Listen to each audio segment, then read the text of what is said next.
Months may have passed since we brought to you these stories, but the sentiments and opinions have not changed. There are those who would go to great lengths for their cause, and there are those who, for years, have asked for some infrastructural developments to accommodate the growing communities in the southwestern part of Trinidad. Welcome to Point Fortin, a little big place, rich in history, resources, and talent.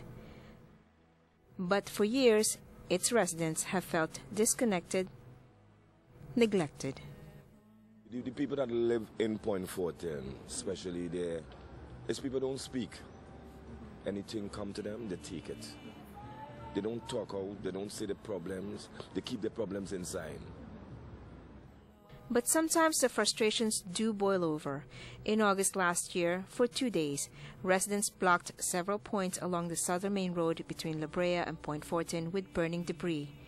They complained of bad roads and poor social services.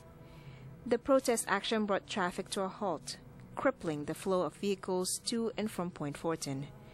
There's only this road to go in and out of this borough, so any little disruption causes a major headache.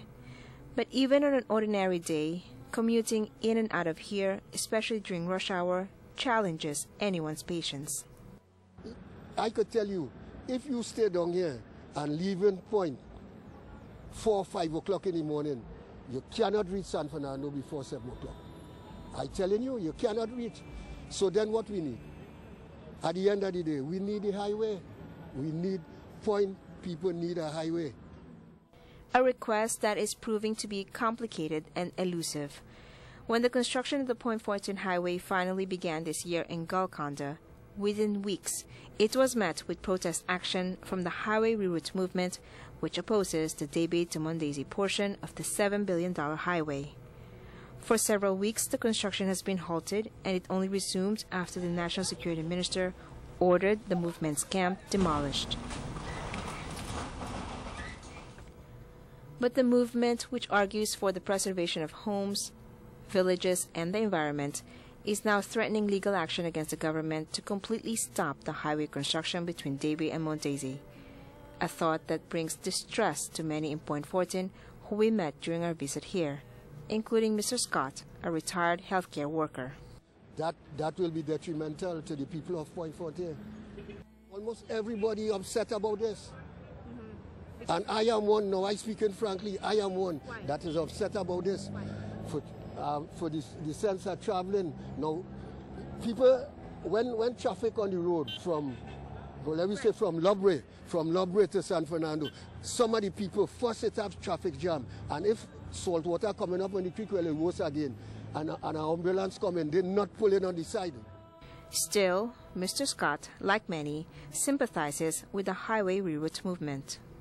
There should come to some mutual understanding, because if the government is relocating them, you cannot relocate somebody. You cannot relocate somebody.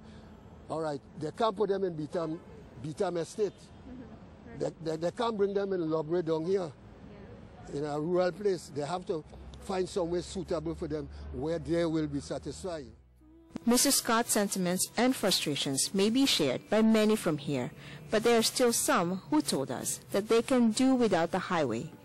What they need is a better hospital, better schools, paved roadways. But the fact is, the highway is being built, and with every tree that gets uprooted, with every house or camp that gets demolished, with every family that gets relocated, separated, and with every passionate cry that gets muted by the sound of these heavy machinery,